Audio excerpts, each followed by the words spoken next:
इसमें हमारे राष्ट्रीय परिषद के जो भी माननीय नेता हैं सब लोग इसमें सम्मिलित होंगे और जो एजेंडा लाया जाएगा उस पर विमर्श होगी।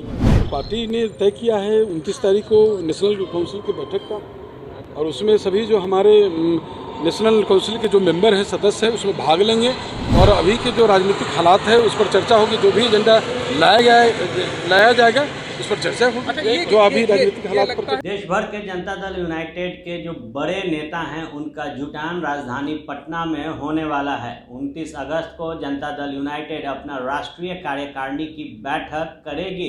इस दौरान जनता दल यूनाइटेड के देश भर के जो भी बड़े नेता हैं वो पटना पहुंचेंगे और रणनीति होगी 2024 के लोकसभा चुनाव और 2025 के बिहार विधानसभा चुनाव को लेकर। बता दें आपको कि ये राष्ट्रीय कार्यकारिणी की बैठक में कई जो अहम फैसले हैं वो लिए जाएंगे। इसके साथ ही कई बड़ी जो रणनीति है वो बनाई जाएगी। अगले साल गुजरात और नागालैंड में विधानसभा चुनाव होने हैं।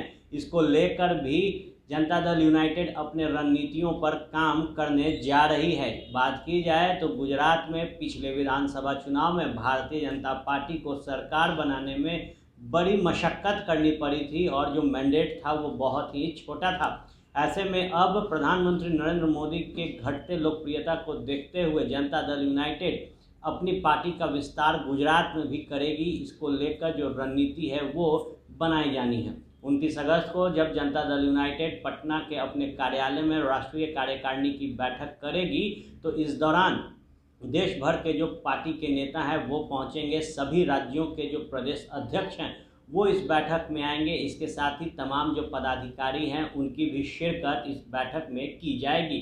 इसके साथ ही जनता दल यूनाइटेड के जो तमाम विधायक हैं बिहार और बिहार के बाहर, उनको इस बैठक में आना है। साथ ही साथ जो तमाम सांसद हैं जनता दल यूनाइटेड के वो भी इस बैठक में शिरकत करेंगे। निश्चित तौर पर पूरे मामले की जानकारी जो है वो जनता दल यूनाइटेड के प्रदेश अध्यक्ष उमेश सिंह कुशवाहा ने दी है। उन्होंने कहा है कि इस राष्ट्रीय कार्यकारिणी की बैठक में जो चुनाव पार्टी के राष्ट्रीय अध्यक्ष को लेकर है उस पर भी जो रणनीति है वो बनाई जाएगी। तो निश्चित तौर पर जनता दल यूनाइटेड अपने पार्टी और संगठन को मजबूत करने के लिए और पार्टी के विस्तार को लेकर जो महत्वपूर्ण चर्चा है वो इस राष्ट्रीय कार्यकारिणी की बैठक में करने जा रही है। और सबकी निगाहें इस बात पर टिकी होगी कि 2024 लोकसभा चुनाव के लिए जनता दल यूनाइटेड क्या कुछ रणनीति बनाती है, क्योंकि कई दफ़े ये देखा गया है कि पीएम मटेरियल के तौर पर जनता दल यूनाइटेड ने नीतीश कुमार को आगे रखा। और जब एनडीए की सरकार बिहार में थी उस दौरान राष्ट्रीय जनता दल ने भी इस बात को स्वीकारा था कि अगर एनडीए से बाहर नीतीश कुमार निकलते हैं तो वाकई में वो पीएम के चेहरा होंगे। ऐसे में बिहार में अब जब महागठबंधन 2 सरकार बनी है तो निश्चित तौर पर जनता दल यूनाइटेड का जो ये राष्ट्रीय कार्यकारिणी का बैठक है वो काफ़ी महत्वपूर्ण होने वाला है।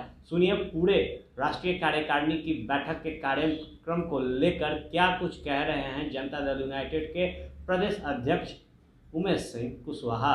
राष्ट्रीय कार्यकारिणी की बैठक 29 को रखा गया है, जिसमें हमारे राष्ट्रीय परिषद के जो भी माननीय नेता हैं सब लोग इसमें सम्मिलित होंगे और जो एजेंडा लाया जाएगा उस पर विमर्श होगी।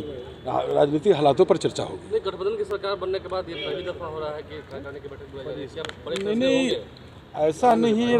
जो है हम लोग का होता रहता है बैठक, तो पार्टी का रूल है और उसके हिसाब से बैठक होती है। तो पार्टी ने तय किया है 29 तारीख को नेशनल काउंसिल की बैठक का, और उसमें सभी जो हमारे नेशनल काउंसिल के जो मेंबर हैं, सदस्य हैं, उसमें भाग लेंगे और अभी के जो राजनीतिक हालात है उस पर चर्चा होगी। जो भी एजेंडा लाया जाएगा उस पर चर्चा होगी। जो अभी राजनीतिक हालात लगता है कि 29 तारीख को मुख्यमंत्री नीतीश कुमार को राष्ट्रीय राजनीति में ले जाने का एजेंडा पास होगा। एजेंडा तो ये बात तो राष्ट्रीय परिषद में नहीं लिया जाएगा।